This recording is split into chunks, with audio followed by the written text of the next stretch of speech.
नमस्कार दोस्तों, SR news में आप सभी का स्वागत है। मैं रिंकू यादव। दोस्तों, पश्चिम बंगाल में चुनाव तो अभी 2026 में है, लेकिन वहां की राजनीति अभी से गरमाना शुरू हो गई है और मुर्शिदाबाद की घटना पश्चिम बंगाल को पूरे देश में चर्चा का विषय बना दिया है। और वहां की मुख्यमंत्री ममता बनर्जी का जो रवैया है उसको लेकर के लोग अब तरह तरह की बातें करना शुरू कर दिए हैं।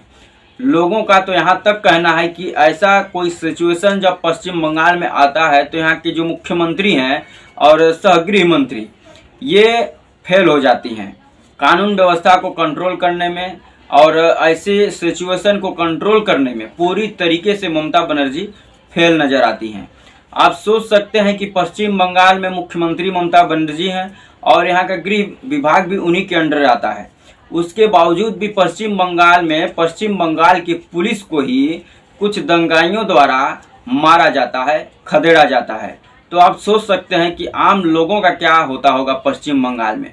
मुर्शिदाबाद से जो तस्वीर निकल करके आ रही है, जो वीडियो निकल करके आ रही है, उसमें साफ साफ देखा जा सकता है कि दंगाइयों द्वारा किस प्रकार से पुलिस की टीम पर हमला किया जाता है। पुलिस वाले अपना जान खुद बचा करके वहाँ से भागते हुए नजर आते हैं, तो वो क्या जो पलायन हो गए हैं हिंदू, उनकी क्या ये रक्षा करेंगे। आज सबको पता होगा कि मुर्शिदाबाद से कम 500 हिंदू परिवार दंगा के बाद पलायन करके अपने पड़ोसी जिले मालदा में जाकर के एक सरकारी स्कूल में जो है कि आश्रय लिया हुआ है। लेकिन अब जो खबर निकल करके आ रही है वो ये है कि पश्चिम बंगाल सरकार ज़बरदस्ती उनको अपने घर लौटने के लिए दबाव बना रही है, और कुछ लोगों को तो नाव के सहारे जो है कि नदी क्रॉस करा के उनको गांव में ले जाकर के छोड़ दिया गया है, बस इसलिए कि सरकार अब इस पूरे मामले को जो है कि लीपापोती करना चाहती है और ये दिखाना चाहती है कि मुर्शिदाबाद में अब सब कुछ ठीक है। जो लोग अपना घर परिवार अपना गांव छोड़ करके दूसरे जगह जा कर के ठहरे हुए थे वो अब अपने घरों को लौट चुके हैं। लेकिन जो तस्वीर निकल करके आ रही है, जो बड़े बड़े टीवी के चैनल जो वहाँ पर जा करके जो तस्वीर दिखा रहे हैं, जो वीडियो दिखा रहे हैं, वो देखने के बाद ये समझ में आ रहा है कि मुर्शिदाबाद के जो लोग अपने घर अपना गांव छोड़ करके जो भागे थे, यदि वो भागते नहीं तो शायद इनकी भी हत्या हो जाती, इनको भी मार दिया जाता। दंगाइयों द्वारा दंगा करने से पहले हिंदुओं के घरों को चिन्हित करके निशान लगाया गया था। ये तस्वीर वहां से निकल करके आ रही है, और जिन जिन घरों पर निशान लगाया गया था उन्हीं घरों पर हमला हुआ है दंगाइयों के द्वारा। उस घरों को जो है कि लूट लिया गया है, आग लगा दिया गया है। मतलब घर के अंदर की कोई भी ऐसी चीज नहीं है जिसको दंगाइयों द्वारा नुकसान नहीं पहुंचाया गया है। लेकिन पश्चिम बंगाल की मुख्यमंत्री ममता बनर्जी इस घटना को जो है कि सीरियसली नहीं ले रही हैं। अभी तक पश्चिम बंगाल की मुख्यमंत्री मुर्शिदाबाद का दौरा नहीं की हैं, उन पीड़ितों से जाकर के अभी मिलने की साहस नहीं जुटा पाई हैं जो अपने घर को तबाह होते हुए अपने आंखों से देखे और उसके बाद वहां से छोड़ करके अपना जलता हुआ घर छोड़ करके अपना जान बचा करके अपने परिवार को लेकर के वहां से दूर भाग गए। आप सोच सकते हैं कि जिस प्रदेश में ऐसी हालात हो जाए कि हिंदू पलायन करने पर मजबूर हो जाए और वहाँ के मुख्यमंत्री इस घटना पर जो है कि फोकस ही न करती हूँ, जैसे लगता है कि यह कोई छोटी मोटी घटना है। 500 परिवार मुर्शिदाबाद से पलायन कर गया और यहाँ के मुख्यमंत्री जो है कि इस घटना को छोटी मोटी घटना दिखाने की कोशिश कर रही हैं। यहाँ के जो राज्यपाल हैं ये जब मुर्शिदाबाद जाने की कोशिश करते हैं तो राज्य सरकार द्वारा जो है कि पूरी कोशिश की जाती है कि राज्यपाल वहाँ का दौरा न करें।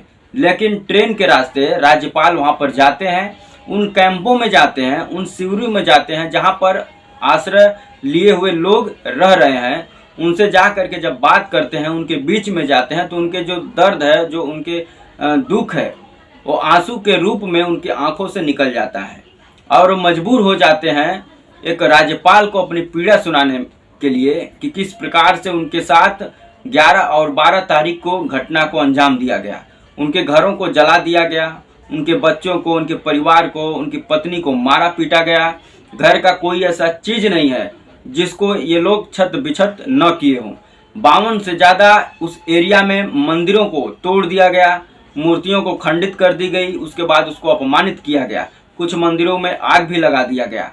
और इन लोगों का कहना है, राज्यपाल से इन लोगों ने शिकायत किया कि जो भीड़ थी, जो दंगाई थे, वो चिल्ला चिल्ला कर ये बोल रहे थे कि इस पूरे मुर्शिदाबाद से तुम हिंदुओं को हम लोग भगा करके छोड़ेंगे और नहीं भागोगे तो तुम लोगों को जान से मार दिया जाएगा।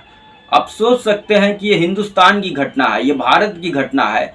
यहाँ पर जो है कि हिंदुओं के साथ इतना बड़ा अत्याचार हो रहा है और जहाँ पर अत्याचार हो रहा है वहाँ की मुख्यमंत्री को कोई फर्क नहीं पड़ता है।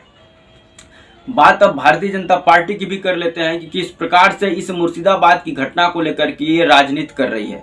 चाहे वो शिवेंदु अधिकारी हो, चाहे सुकांत मजूमदार हो, तमाम ऐसे बीजेपी के नेता इस घटना को लेकर के केवल जो है कि राजनीति कर रहे हैं, अनाप शनाप मीडिया में आकर के बयान दे रहे हैं, लेकिन कोई भी इस घटना को अब जो है कि शांत माहौल में तब्दील करने की कोशिश नहीं कर रहा है। पश्चिम बंगाल की मुख्यमंत्री तो हाथ पर हाथ धर के बैठी ही हुई है। पश्चिम बंगाल की पुलिस व्यवस्था की मैं क्या बात करूं, जिस बैंड में पुलिस की टीम पेट्रोलिंग करती है, वो चाहे जिस भी जिला की हो, चाहे वो हावड़ा की हो, चाहे किसी भी पश्चिम बंगाल की जो है कि जिले की मैं बात कर लूं, उस गाड़ी में ना तो नंबर प्लेट होता है, ना ही हेडलाइट होता है, ना ही इंडिकेटर होता है। नंबर प्लेट तो ऐसा होता है जैसे तार से बंधा हो या तो निकल ही गया हो। गाड़ी के कंडीशन देख करके आपको लगेगा नहीं कि यदि कोई अपराधी अपराध करके भागेगा तो इस गाड़ी से पुलिस वाले उसको जो है कि पकड़ लेंगे। ऐसी कंडीशन यहाँ की पुलिस व्यवस्था की बना दी गई है पश्चिम बंगाल के मुख्यमंत्री ममता बनर्जी के द्वारा। लेकिन इन सारी घटनाओं को जो है कि इस पर जो है कि रेत डालने का काम पश्चिम बंगाल की मुख्यमंत्री ममता बनर्जी कर रही हैं। अभी तक 274 लोगों को पुलिस के द्वारा अरेस्ट किया गया है, लेकिन ये केवल खाना पूर्ति समझ में आ रही है, क्योंकि अभी तक कोई कड़ा एक्शन वहां पर नहीं लिया गया है कि किसके द्वारा ये सब घटना को अंजाम दिया गया, इसका मास्टरमाइंड कौन है, कब से प्लानिंग हो रही थी, क्या ये वक्फ बोर्ड को लेकर के जो हिंसा हुई उसको लेकर के इतना बड़ा बवाल हुआ या कोई और साजिश है। इन सब चीज़ों का खुलासा होना चाहिए। लेकिन पुलिस की टीम क्या खुलासा करेगी? पुलिस की टीम तो खुद दंगाइयों को देखकर भागती है। 274 लोगों को जो पुलिस की टीम अरेस्ट की है, ये पुलिस का बयान है। उन लोगों के खिलाफ क्या कड़ा कार्रवाई हुआ, ये तक अभी तक कोई पुलिस वाला ना ही सरकार बता रही है। ना ही सरकार अभी तक ये खुलासा कर पाई है कि इसके पीछे किसका हाथ था, मास्टरमाइंड कौन था जो इतने बड़े दंगे को अंजाम दिया गया, जहां से पलायन कर गए 500 हिंदू, उनके घरों को फूंक दिया गया, लाखों करोड़ों की संपत्ति जलाकर राख कर दी गई। लेकिन पश्चिम बंगाल की मुख्यमंत्री इस पूरे घटना को छोटी घटना दिखाने के चक्कर में जो है कि पूरी तरीके से लीपापोती कर रही हैं। वहाँ के जो मौजूदा लोग हैं, जो हिंदू हैं, उनका मांग है कि यहाँ पर परमानेंट जो है कि बीएसएफ की तैनाती हो। हमको पश्चिम बंगाल की पुलिस पर थोड़ा भी जो है कि विश्वास नहीं है। कुछ लोगों का तो यहाँ तक भी कहना है कि दंगा के दिन हम लोगों ने 4 से 5 घंटा तक पुलिस को फ़ोन करते रहे, लेकिन ना ही उधर से कोई जवाब आया, ना ही पुलिस की टीम आई। और जब पुलिस की टीम आई भी तब तक बहुत देर हो चुका था। जो ये दंगाई थे ये आउट ऑफ कंट्रोल हो चुके थे। और जब पुलिस की टीम आई तो उल्टे पुलिस की टीम के ऊपर ही ये लोग हमला कर दिए और पुलिस की टीम खुद अपना जान बचा करके भागती हुई नजर आई। वो हम लोगों को क्या सुरक्षा देगी? सुरक्षा हम लोगों को मिली जब बीएसएफ की टीम आई। तो कम से कम पश्चिम बंगाल सरकार को इन दंगाइयों के खिलाफ कड़ा एक्शन लेना चाहिए, जो जिसके अंडर में गृह मंत्रालय भी है और सह मुख्यमंत्री ममता बनर्जी।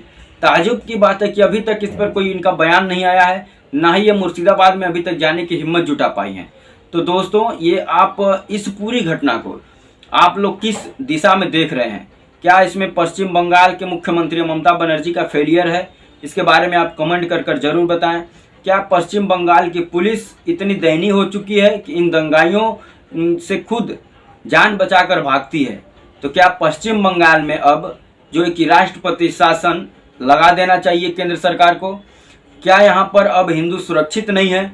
इन तमाम जो है कि सवाल का जवाब आप कमेंट बॉक्स में दे सकते हैं। और ऐसे ही तमाम और वीडियो देखने के लिए हमारे चैनल पर बने रहें। चैनल पर अगर नए हैं तो सब्सक्राइब कर दें, वीडियो अच्छा लगे तो लाइक कर दें, शेयर करना ना भूलें। जय हिंद, वंदे मातरम।